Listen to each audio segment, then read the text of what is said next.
ओम शांति।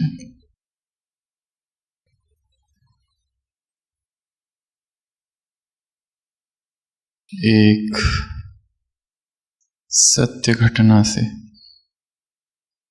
इस सत्र की शुरुआत करते हैं। जब भी कोई महान योगी बनता है, महान तपस्वी बनता है, किसी क्षेत्र में महानता को प्राप्त करता है, चाहे वो अध्यात्म हो या भौतिक, बाद में आने वाली पीढ़ियां संपूर्णता और संपन्नता, परफेक्शन उन पर थोप देती है कि वो पहले से ही वैसे थे। पर उनके जीवन में भी पुरुषार्थ होता है, उनके जीवन में भी उनकी कमियां, उनकी कमजोरियां होती है, जिन पर उन्होंने बहुत मेहनत की होती है।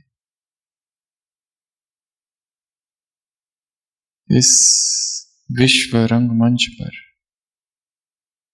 महान तपस्वी, महान योगी होकर गए हैं। ऐसे ही एक महान तपस्वी कवि थे जो कि 160 वर्ष तक जिए थे। अंग्रेजी में एक किताब अभी अभी कुछ समय पहले 2014 में प्रकाशित हुई थी, जिसका नाम था an incredible life of an Himalayan yogi, times, teachings and life of living Shiva, Baba Loknath Brahmachari. इस किताब में ये जो महान योगी है उसके विषय में लिखा गया। चैप्टर 4, लेसन इन माया। 2 शिष्य हैं, एक लोकनाथ और उसका साथी बेनीमा था। गुरु दोनों के द्वारा तपस्या करा रहा है, दोनों को संसार से दूर जंगल में रखता है और वो दोनों साधक कड़ी तपस्या कर रहे हैं। दिन भर ध्यान, मौन, एकांत, ब्रह्मचर्य, उपवास और बहुत सी बातें। वो गुरु खुद गांव में जाता है, भिक्षाटन करता है, ले आता है, पर अपने शिष्यों को नहीं जाने देता। वो शिष्य कई बार कहते हैं कि हम जवान हैं, हम जाएंगे। वो कहते हैं नहीं, संसारी व्यक्तियों के संपर्क से तुम्हारे मन की एकाग्रता भंग हो सकती है। साधना काल में साधक को सभी बाह्य संसारी बातों से दूर रहना चाहिए। मन मौन और एकांत में ही सूक्ष्म होते जाता है, वो सारी चीजों को पकड़ पाता है जो एक वाचाल व्यक्ति, बोलने वाला व्यक्ति, 1000 चीजों में उलझा हुआ व्यक्ति नहीं कर पाता।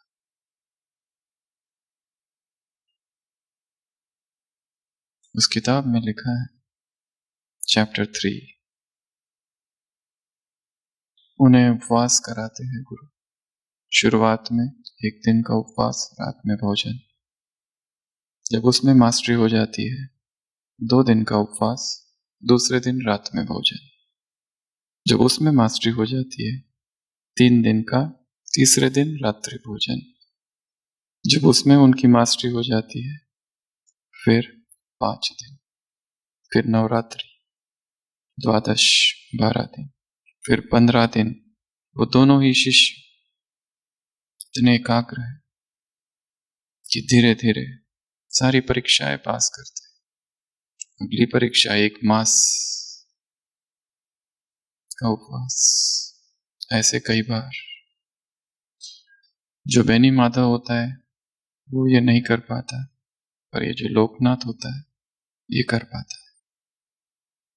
तो ऐसी कड़ी साधना, मौन, बैठा हुआ ध्यान, दिन में 10 से 12 घंटा, संसार से कोई संपर्क नहीं, केवल तपस्या। ऐसी कड़ी तपस्या के बाद सन्यास में नियम है कि सन्यास लेने के 12 साल बाद अपने लौकिक गांव घर जाए। उसके 2 कारण, एक कि जिस भूमि से मैं निकला उसका धन्यवाद, और दूसरा कितना वीतराग हो चुका है उसकी परीक्षा। क्योंकि राग की जड़ें बहुत सूक्ष्म और गहरी होती है। ऐसे ये दोनों ब्रह्मचारी, ये दोनों योगी अपने गुरु के साथ लोकनाथ के गांव में आते हैं, वहां रहने लगते हैं, और मुख्य कहानी यहां से चालू होती है। उनके उसी झोपड़ी और उसी आश्रम के बाजू में ही लोकनाथ जब लौकिक में था तो उसकी एक फ्रेंड, एक दोस्त थी। वो बहन अब विधवा हो चुकी है, जवान है, यंग विडो। वो वहां रहती है, और वो जैसे ही लोकनाथ को देखती है पुरानी यादें आ जाती है। लोकनाथ ब्रह्मचारी है, तपस्वी है, सन्यास ले चुका है, और इतनी कठोर साधना करके लौटा है घर। वो भी घर नहीं, वो जो कुटिया बनाई वहां। उसे भी बहुत खुशी होती है उसे देखकर। पुरानी यादें, रोज मिलते हैं। वो बहन बहुत साध्वी जैसी है। वो स्वीकृति मांगती है लोकनाथ से और उसके गुरु से भी कि इन 2 शिष्यों की वो सेवा करे, और बहुत मन लगाकर सेवा भी करती है। पर धीरे धीरे वो जो लोकनाथ है और वो जो बहन है, जिनकी पहले ही बचपन में दोस्ती थी, लगाव बढ़ने लगता है, आकर्षण बढ़ने लगता है। पहले घंटों घंटों बैठ जाता था वो ध्यान में, अब जब बैठता है तब उसके साथ हुआ वार्तालाप, उसके साथ की हुई बातचीत उसे याद आती है, उसे डिस्टर्ब करती है। कई बार तो उठकर जाकर उससे बात भी करके आता है। कई बार उनकी बातें होती है, उनके गुरु साक्षी भाव से सब देख रहे, इंटरफियर नहीं करते। एक समय था जब गुरु कहते थे कि शहर में जाना भी नहीं, परंतु अब वो चुपचाप देख रहे हैं, क्योंकि उसे पता है लोकनाथ के द्वारा बहुत सेवा होने वाली है। वो स्पिरिचुअल लाइट बनने वाला है, और उसके जीवन में भी ये गांठ है किसी जन्म की, किसी आत्मा के साथ उसका हिसाब है जो उससे खींच रहा है, और उसे उसके थ्रू जाना ही पड़ेगा। लोकनाथ खो जाता है उस बहन के साथ यादों में उसकी, और देखते देखते 3 वर्ष बीत जाते, और एक दिन अचानक उसे रियलाइज होते ये मैं क्या कर रहा हूं, यहां मैं किस लिए आया था, किस लिए वैरागी बना था, किस लिए सन्यास लिया था, और ये सब क्या है, व्यर्थ। वो अपने गुरु से कहते हैं कि यहां से अभी किसी दूसरे गांव चलते हैं। गुरु तो सुनता ही नहीं, ऐसे दिखाता है कि सुना भी अनसुना कर दिया। वो कई बार कहता है कि हम यहां से चलना चाहिए, गुरु देख सुनते ही नहीं। पर फिर धीरे धीरे वो थोड़ा जोश से कहता है नहीं, हमें यहां से चलना ही चाहिए। गुरु कहता है ठीक है, 1-2 दिन के बाद जाएंगे। फिर कहता है कुछ दिनों बाद कि चले, गुरु कहता है नहीं, अभी कुछ दिनों के बाद। फिर कहता है चले, गुरु कहता है और थोड़े दिनों के बाद। और फिर अब उसे गुस्सा आने लगता है, वो कहता है हमको यहां से जाना ही चाहिए। गुरु कहता है मैं बीमार हूं, कुछ दिनों के बाद चलेंगे। फिर पूछता है तो कहता है मेरे पेट में दर्द हो रहा है। हर बार बीमारी का कारण बनाता है गुरु। फिर कहता है यहां से हमें जाना ही चाहिए। तो देखते हैं अभी आज थोड़ा ठीक नहीं लग रहा है, 2-3 दिन बाद चलते हैं। 2-3 दिन बाद फिर पूछता है, फिर कहते हैं कि मैं बीमार हूं। वो लोकनाथ इतना क्रोध में आता है, कहता है अगर आप पूरे गांव में घूमते हो, भिक्षा मांगते हो, तब आप बीमार नहीं हो, और जब मैं यहाँ इस शहर से बाहर जाने की बात करता हूं तब आप बीमार हो जाते हो। वो डंडा लेता है और गुरु को मारने निकलता है, आज मैं आपको मार दूंगा और खुद को भी मार दूंगा यहां से अगर आप नहीं जाएंगे तो। गुरु भाग जाता है, वो गुरु के पीछे। गुरु वापस आ जाते हैं। दूसरे दिन गांव छोड़कर निकल पड़ते हैं। गुरु कहते हैं, वो कहता है आप, मैं इतने दिनों से आप कह रहा हूं इस गांव को छोड़ो, आपने क्यों नहीं छोड़ा? वो कहता है कल जिस ढंग से तुमने कहा वो जागरण का क्षण था।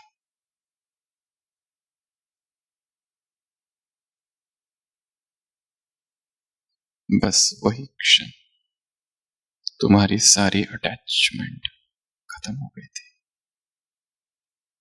और उस आत्मा के साथ तुम्हारा गहरा हिसाब था।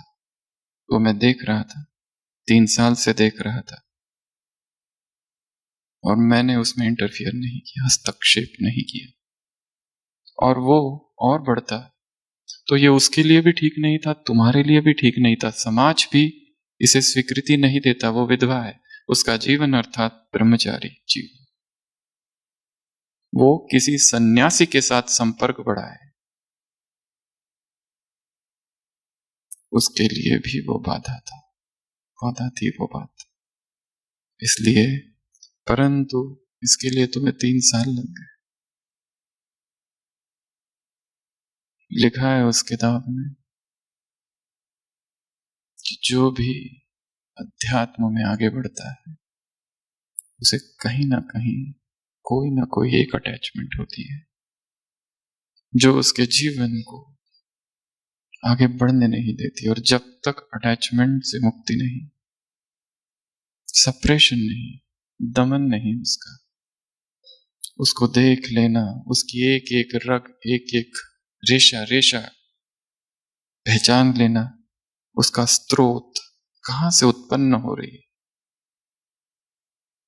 और बाद में दिखाया है वो विधवा, ये लोग तो चले जाते हैं, वो भी एक महान योगिन बन जाती है। उसमें भी इस तपस्वी द्वारा परमात्मा प्रेम का बीज तो अंकुरित हो ही गया था। तो सबसे बड़ी बाधा कौन सी है? राग, अटैचमेंट, लगाव। और आत्मा न्यारी थी, आत्मा न्यारी है, आत्मा न्यारी रहेगी। आत्मा की ओरिजिनल नेचर क्या है? न्यारापन, डिटैचमेंट, नॉन अटैचमेंट, लगाव। आत्मा शरीर नहीं, शरीर आत्मा नहीं। जब तक उस आत्मा का अनुभव नहीं होता तब तक ये डिटैचमेंट हो नहीं सकती। शरीर से डिटैच हो जाओ, संसार से डिटैचमेंट अपने आप आ जाएगी। सबसे बड़ा योग ही अशरीरी हो जाना है। संसार में विधियां है अशरीरी होने की ढेर सारी, और भगवान ने तो परम महाविधि सिखा दी। कैसे?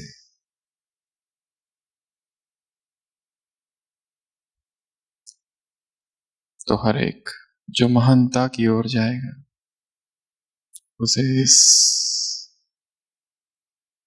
अटैचमेंट की बाधा को क्रॉस करना ही पड़ेगा।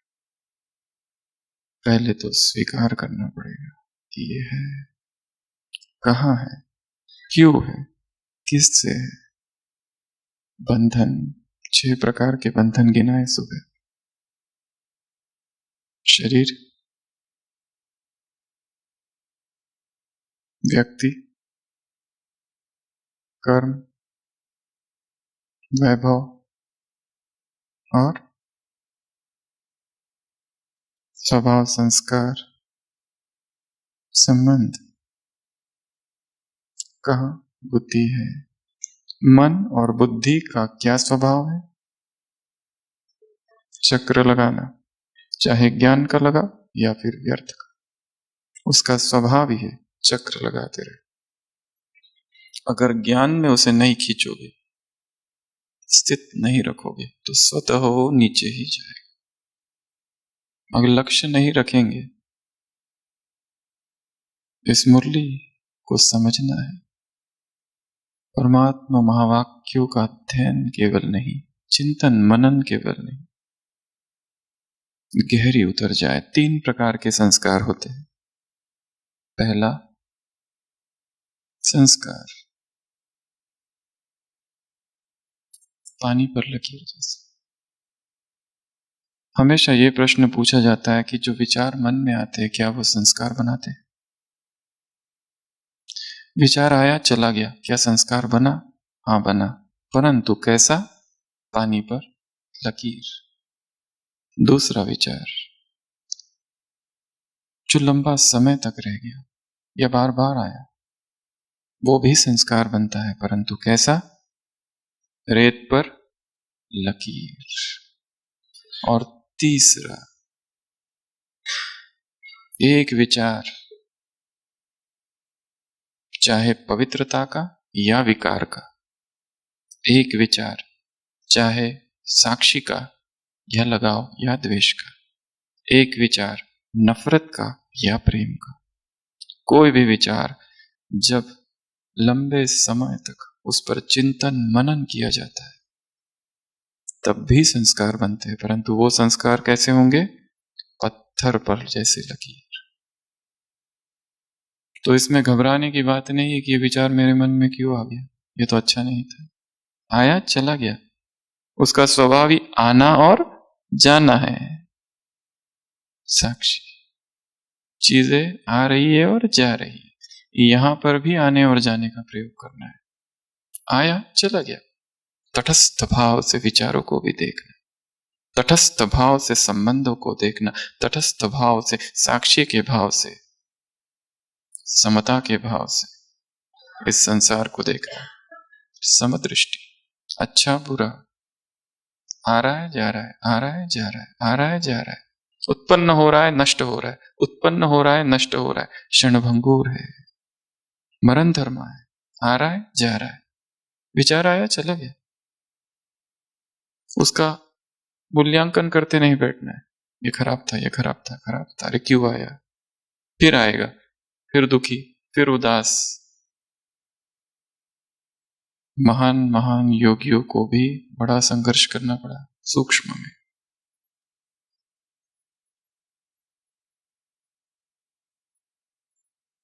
और यदि कोई ये कहे कि इस महान आत्मा ने कोई संघर्ष नहीं किया, ये तो बचपन से ही महान थे, योगी थे, तपस्वी थे, और इसी तरह की बातें हम सुनते रहते, तो और आत्मग्लानि भर जाती है कि देखो इनका जीवन कितना पवित्र, हमारा जीवन देखो कैसे। अभी भी हमारे मन में ऐसे ऐसे विचार आते, और आत्मग्लानि, और पीड़ा, और दर्द, और सप्रेशन, और दुख। इसलिए हर एक जो इस धरातल पर है, ये बाबा लोकनाथ कब थे पता है? 1750s में। तब भी माया थी, तब भी वही सारे आकर्षण थे, इतने साधन नहीं थे, परंतु वो काम, वो विकार, वो लगाव, वो सब वैसा ही था।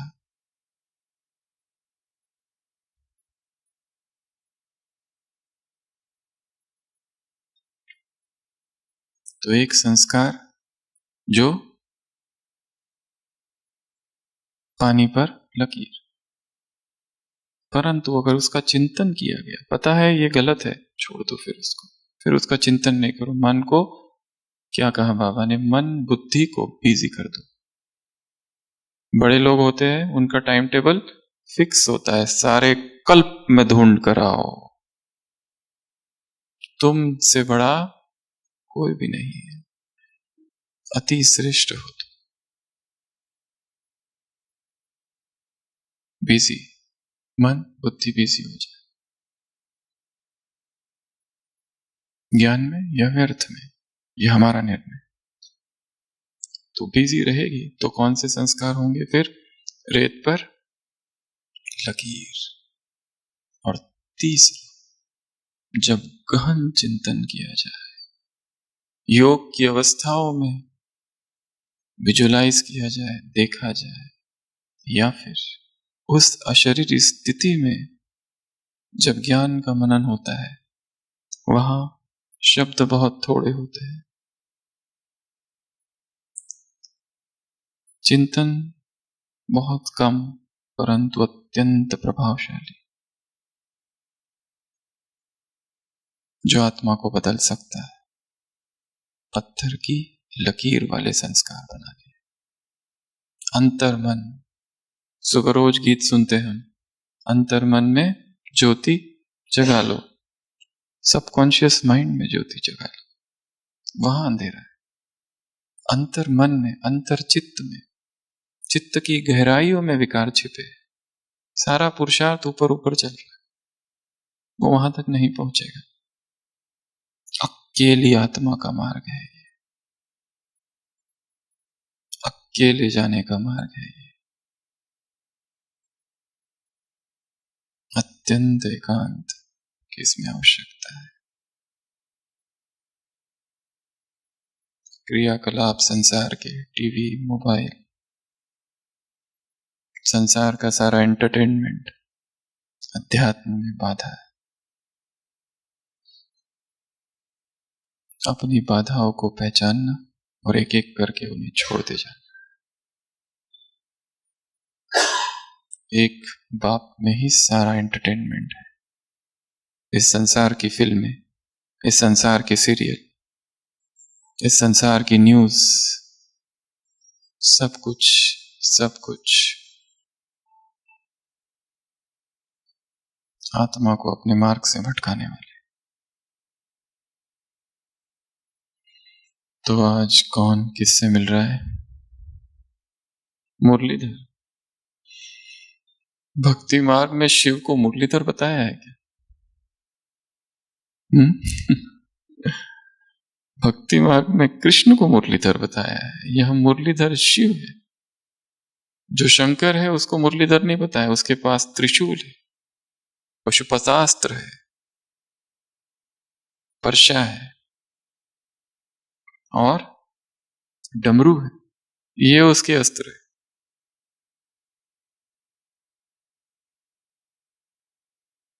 और भगवान कौन है? मुरलीधर। हम कौन है? मास्टर मुरलीधर। कौन से पक्षी हैं हम? बाबा चातक कहते हैं, चातक। शास्त्रों में लिखा है यह ऐसा पक्षी है जिसे एकदम शुद्ध जल झील जिसमें शुद्ध पानी है वहां लेके, वो प्यासा है फिर भी वो पिएगा नहीं, केवल बारिश की जो पहली बूंदे होगी वही वो पिएगा। वैसे तुम भी चातक हो। किस लिए? प्यासे तो संसार की आत्माएं भी है, प्यासे हम भी है। किस लिए? मुरली। किस लिए? परमात्मा मिलन के हम प्यासे हैं। दादियों को रोका जाता था, सिंध हैदराबाद में दिखाते हैं क्या क्या अत्याचार, जुल्म, सितम उन्होंने सहन किया। जब तक ब्रह्मचर्य की बात नहीं थी सब तक ठीक था, पर जब ब्रह्मचर्य की बात आई तब सबने रोक लगा दी। परंतु वो सारी छोटी छोटी दादियां, वो कन्याएं क्या कहती थी कि हम सिनेमा नहीं देखते, हम फैशन नहीं करते, हम किसी को तकलीफ नहीं देते, हमको जाने दो, पर हम इस ज्ञान अमृत के बिना नहीं रह सकती। संसार के कोई आकर्षण हमें आकर्षित नहीं करते। हम ज्ञान गोपिया है, ज्ञान मीराए है। तो ज्ञान मुरली अमृत है। तो किसकी प्यासी है हम आत्माएं? मुरली। और दूसरा परमात्मा मिलन। हमने भगवान को पहचाना है क्योंकि हमारे पास कौन सी दो चीजें हैं? दिव्य बुद्धि से और दिव्य दृष्टि से, नेत्र से उसको पहचान लिया है। संसार की आत्माएं प्यासी है, एक बूंद की प्यासी, और तुम अधिकारी हो। कहां वो प्यासी और कहां तुम अधिकारी, वर्षे के अधिकारी।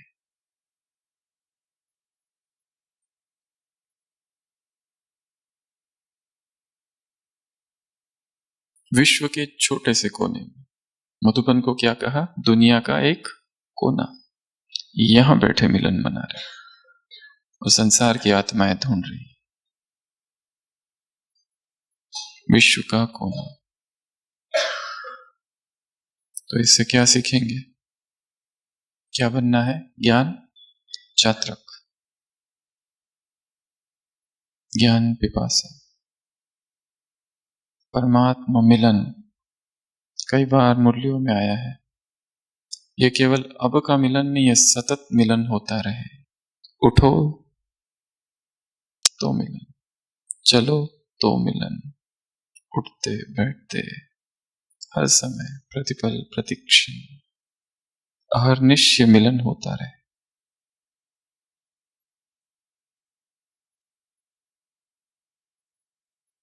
सारी मुरली दो शब्दों पर है। कौन से दो शब्द है? आना और जाना। मुरली क्लास में जाना और आना, भोजन में जाना और आना, अमृत वेला जाना और आना। बैठे नहीं रहना, आना भी जरूरी है। सेवा में जाना और सेवा से आना, सेवा ही करते नहीं रहना। नहाने जाना और आना।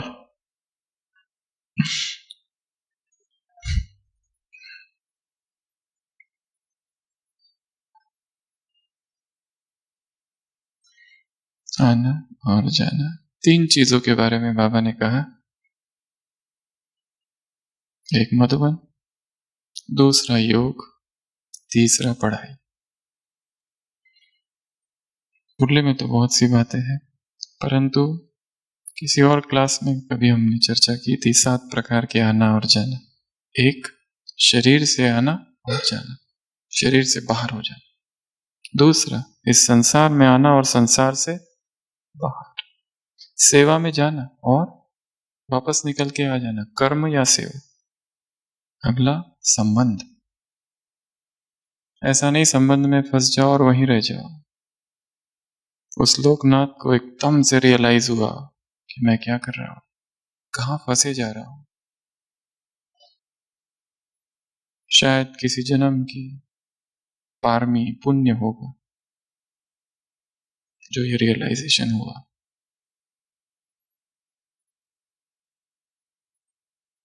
रोल कॉन्शियसनेस, रोल में एंट्री करना और रोल से बाहर आना।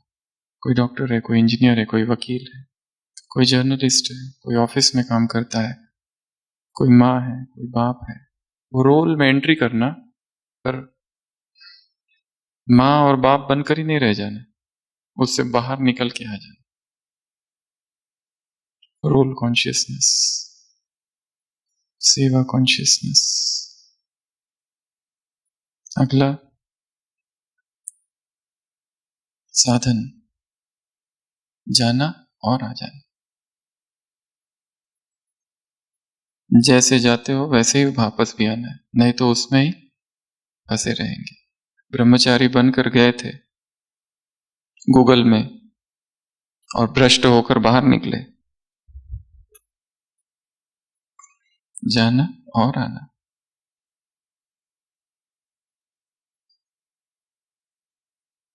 तो बाबा ने 3 आना और जाना गिनाया।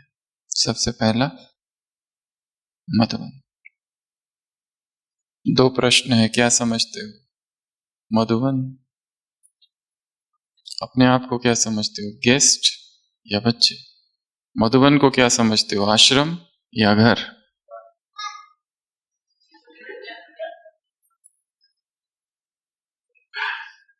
घर में क्या होता है? अधिकार, अपनापन।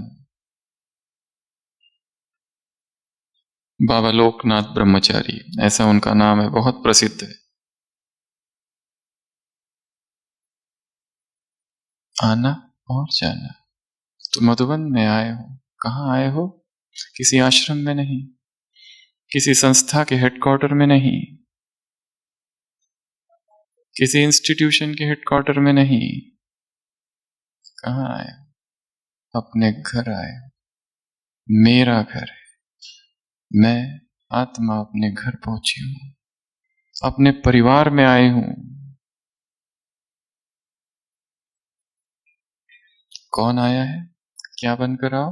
मेहमान बनकर नहीं, बच्चे बनकर। Higher consciousness. मधुबन में सेवाओं में यही सोचो कि हम अपने घर में, जो सेवा हम कर रहे हैं किसके लिए कर रहे हैं? अपने परिवार के कुटुंबियों के लिए कर रहे हैं। जो कुटुंब है उसके जो मेंबर्स वो मेरे हैं, उनके लिए ये कर।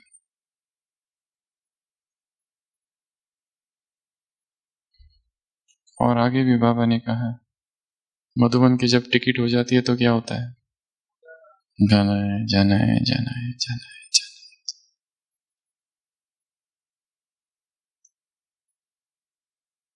ट्रेन में आते समय का सभी का अनुभव होगा। क्या अनुभव?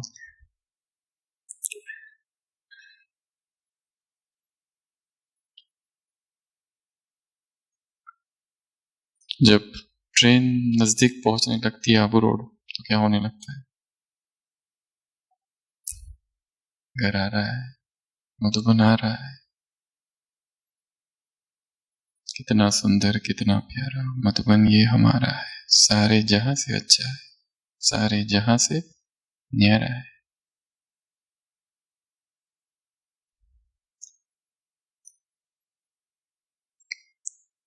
तो उस अनुभव में स्थित हो हम अपने घर की ओर आए। और बाबा ने कहा है, आने की बधाई तो जाने की भी बधाई। आना भी अच्छा तो जाना भी अच्छा। जाना अच्छा क्यों? क्योंकि सेवा की बधाई, विदाई नहीं बधाई। तो आओ तो भी अच्छा, जाओ तो भी अच्छा। बादल हो भरो और जाओ, औरों को ले आओ, यही काम है। तो ये स्थूल आना और स्थूल जाना है। फिर बाबा ने सूक्ष्म बात कह दी, कर्म योग की, उसमें भी आना जाना है। कौन सा आना जाना? अशरीरीपन। कर्म करते पहला वश होकर नहीं, मजबूर होकर नहीं। वशीभूत, मजबूर, परवश, फिर धोखा, फिर दुख, और फिर चक्कर।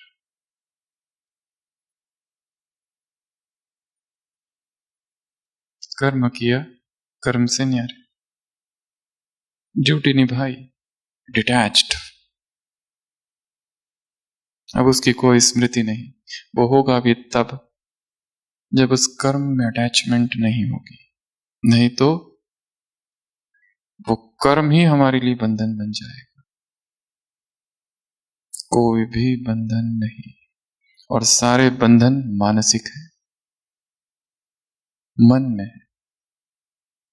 और मन का स्वभाव है, जो अच्छी बात है, जो सुखद है, उससे तुरंत चिपक जाता है, और जो दुखद है उससे द्वेष उत्पन्न करता है। लाइक डिसलाइक, अटैचमेंट, रिवल्शन, रिपल्शन, बस यही दो विकार है, राग और द्वेष।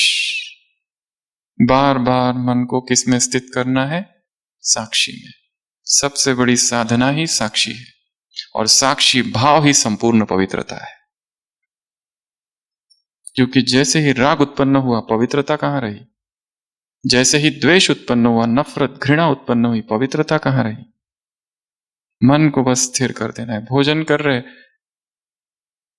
क्या खा रहे, उससे ज्यादा महत्व है स्थिति का, स्वाद अस्वाद की साधना, जो भी है, जैसा भी है। आकर्षण नहीं, अटैचमेंट नहीं, ना ही उससे द्वेष। भोजन करते समय, घूमते समय, मौसम का बदलाव, बहुत ठंड, बहुत गर्म, साक्षी। हाँ, अपनी सुरक्षा के लिए सब कुछ करो, परंतु अंदर साक्षी, समता। भोक्ता भाव से कुछ भी नहीं करना। भोक्ता भाव में दुख है, परिणाम सुखद भी होगा तो भी उसमें दुख है। तो कर्म करो कैसे? न्यारे। कर्म करो कैसे? डिटैच्ड। कर्म करो कैसे? बंधन मुक्त। कर्म करो कैसे? अनासक्त, विरक्त, असंग, निरालिप्त। ये शब्द है। और ये होगा कैसे? बार बार इन शब्दों को दोहराते रहे। असंग की अवस्था, निस्संग की अवस्था, अलिप्त की अवस्था, निर्लिप्त की अवस्था, साक्षी, समता। ये काम बहुत अच्छा लगा, इसको ज्यादा करूं, ये भी नहीं। ये चीज बहुत अच्छी लगी, इसको ज्यादा खाऊं, वो भी नहीं।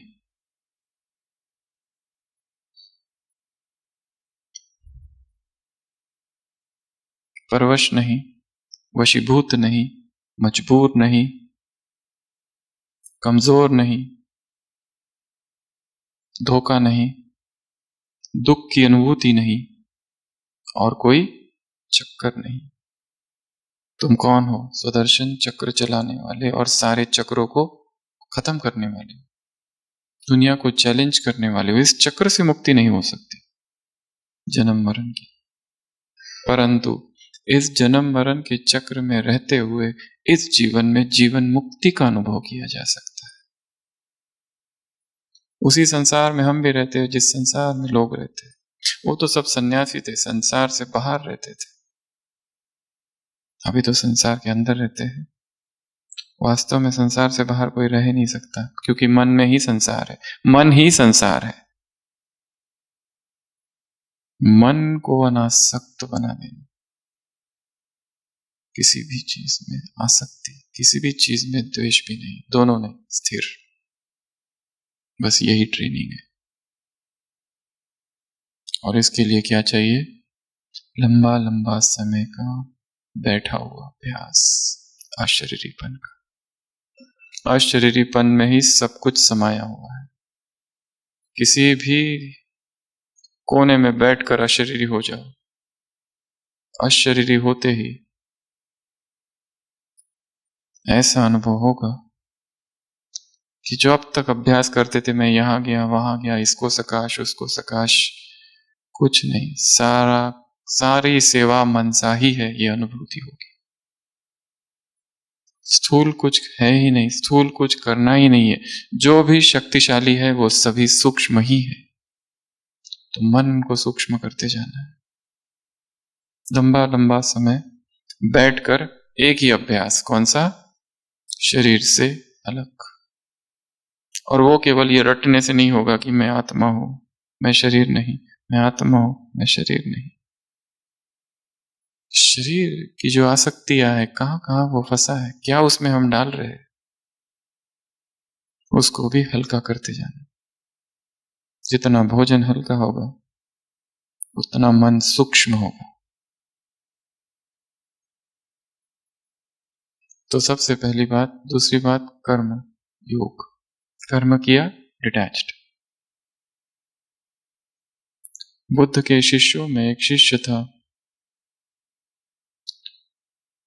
जो पहले डांसर था, नर्तक। बुद्ध और उसका संग जा रहा था और उसके पिता भी नर्तक थे। तो उस युवा ने, जो कि सड़क पर डांस करता था, देखा उन तपस्वियों को, उन सन्यासियों को देखकर एकदम से वैराग जागा। सब छोड़ दिया और वो भी भिक्षु बन गया और साथ चल पड़ा। कई वर्ष साधना की और इतनी तीव्र गति से प्रोग्रेस की, बहुत, शायद किसी जन्म का पुण्य ही होगा, जो संपूर्ण ब्रह्मचर्य, संपूर्ण एकाग्रता, संपूर्ण वैराग की अवस्था बहुत तुरंत प्राप्त हुई उसे। एक बार जब वो जा रहा था भिक्षुओं के साथ, दूसरे भिक्षुओं के साथ, तो देखा एक नर्तक नृत्य कर रहा है। दूसरे भिक्षु इसे पूछते, क्या तुमको अभी भी याद आता है क्या वो पुराना डांसिंग? वो कहते हैं नहीं। वो कहते तुम झूठ बोल रहे हो, तुम्हें अभी भी इच्छा होती है? वो कहता है बिल्कुल भी नहीं, मैं भूल चुका हूं। वो सारे भिक्षु जाते हैं बुद्ध के पास, कहते हैं, वो कहता है कि वो अर्यंत अवस्था को प्राप्त हो चुका है, वो झूठ बोल रहा है। बुद्ध कहता है वो सत्य कह रहा है। He has gone beyond all cravings, वो सारे आकर्षणों से परे जा चुका है। He has gone beyond all attachments, संसार का कोई अटैचमेंट अब उसे खींच नहीं सकता, वो उस अवस्था तक पहुंचा है। ये वो केवल इस जन्म का नहीं, कई जन्मों से वो साधना कर रहा था, विरक्ति की, वैराग की, और आज पहुंच गया। तो कर्म करना, परंतु फंसना नहीं। कर्म किए, उसके बाद में डिटैच्ड, कर्म किया न्यारा। आत्मा का ये ओरिजिनल नेचर ही है न्यारापन। ये सेकंड। तीसरा, पढ़ाई। पढ़ाई का सार क्या है? आना और जाना। जाते समय आत्मा खुशी से जाए, जैसे उस समय खुशी से आते हो, खुशी से जाते हो, वैसे कि ये शरीर छोड़कर अब मुझे जाना है, मुझे जाना है। इस शरीर को देखते रहना है, कितना ये नश्वर है, कहां इसमें आसक्ति रखो। इस शरीर का सूक्ष्मता से निरीक्षण करना है, ऊपर से नीचे तक। बालों से चालू करो, इन बालों में आकर्षण, इन आंखों में आकर्षण। आंखें कभी धोखा देती है, दृष्टि कभी धोखा देती है, मुख कभी धोखा देते हैं। सभी धोखेबाज बैठे हैं यहां, धोखेबाजों का गिरोह मुखमंडल पर लिए हम घूम रहे हैं। एक एक को देखकर, बाबा ने किसी मुरली में कहा था, एक एक कर्मेंद्रिय मकड़ी का जाल है। इतनी सी आंख है, पर कितना आकर्षण है उसे। एकांत में बैठकर चिंतन करो, इन आंखों ने क्या क्या किया, आज सारे दिन भर इन आंखों ने क्या क्या देखा और कौन सी चीज ने इसे आकर्षित किया। इन कानों ने क्या सुना, कोई गीत है जो पकड़ लेता है और सारे दिन भर वही गाते रहते, वो गीत ही अब बंधन बन गया। किसी ने गीत लिखा, उसे वो गीत इतना पसंद आया कि अपना ही गीत बार बार पढ़ रहा है, गीत ही बंधन बन गया। किसी ने कविता लिखी, वो कविता ही बंधन बन गई। किसी ने रंगोली निकाली, वो रंगोली ही बंधन। किसी ने किताब लिखी, वो किताब ही उसके लिए बंधन बन गई। किसी ने कोई भाषण दिया, कोई लेक्चर, कोई प्रवचन दिया, वाह वाह सुनने को मिली, और वो भाषण, वो प्रवचन ही उसके लिए बंधन बन गई।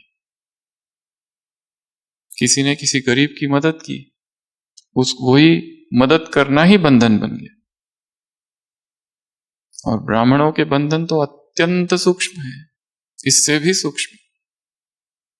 वो इतने सूक्ष्म है कि हर एक अपने बंधन खुद जानता है। सतो प्रधान बंधन,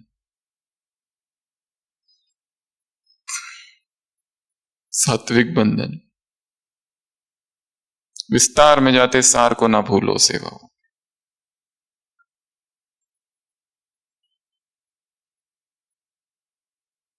कोई भी बंधन नहीं, निर्बंधन।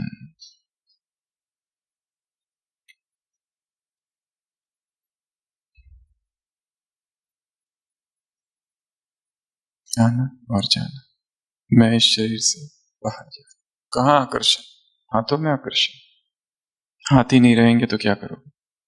पैरों में आकर्षण, पैर ही नहीं रहेंगे क्या करोगे? आंख,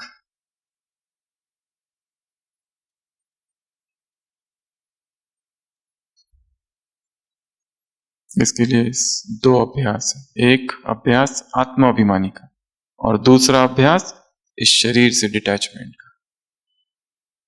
किसी भी मार्ग से जाओ, और दोनों मार्ग से जाओ। तो बहुत अच्छा। तो इस अभ्यास को क्या करना है, इसमें अभी बहुत सारी बातें बाबा ने कही है। पहला, इस अभ्यास को पक्का करो, आना जाना। दूसरा, यह अभ्यास बहुत काल का हो। तीसरा, यह अभ्यास के ऊपर नेचुरल अटेंशन, जैसे वो टेंशन की आदत पड़ गई है वैसे अटेंशन की आदत, निरंतर सजग रहने की आदत। इसलिए कहीं पर भी नए स्थान पर जाते हैं, चाहे ऑफिस या बाबा का कमरा या मधुबन से बाहर लौकिक घर, ट्रैफिक, ट्रैवल, बीच बीच में अपने आप से पूछो, मैं कहाँ हूं, ये स्थान कौन सा है, मैं कौन हूं, ये समय कौन सा है, आसपास क्या है, आसपास ये कौन सी आत्मा है, ब्राह्मण आत्मा है या संसार की विकारी आत्माएं हैं, उनके संकल्प कैसे है। अ लेसन इन माया, उस किताब में लिखा है कि माया, अभी अभी कल परसों ही मुरली में था, जितना जो रुस्तम होगा,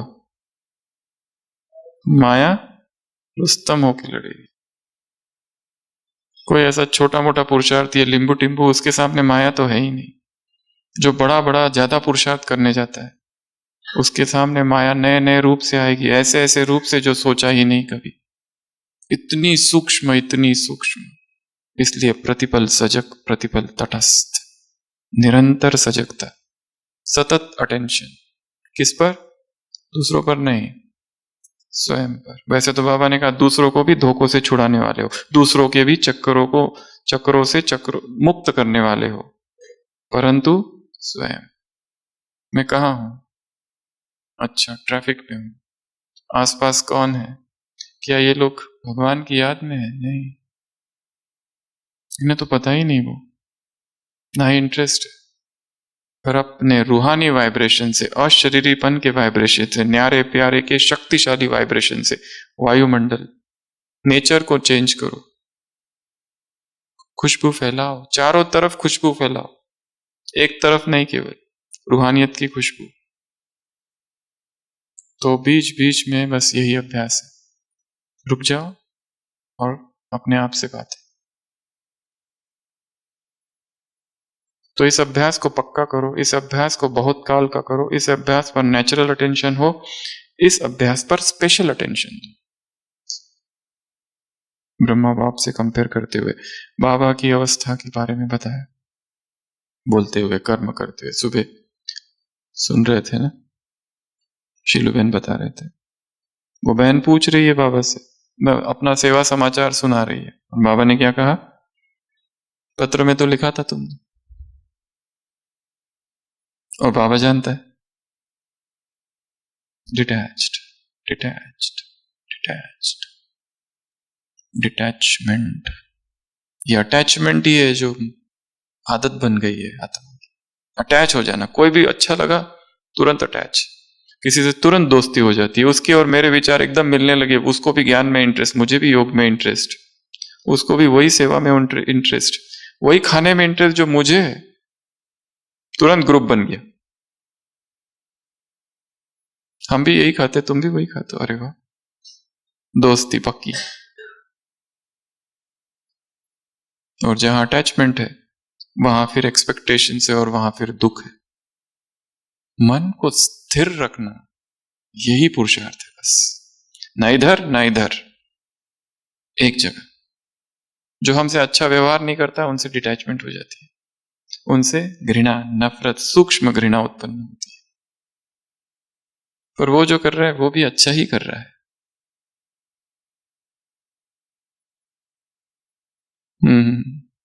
अटैचमेंट ज्यादा खतरनाक है या डिटैचमेंट?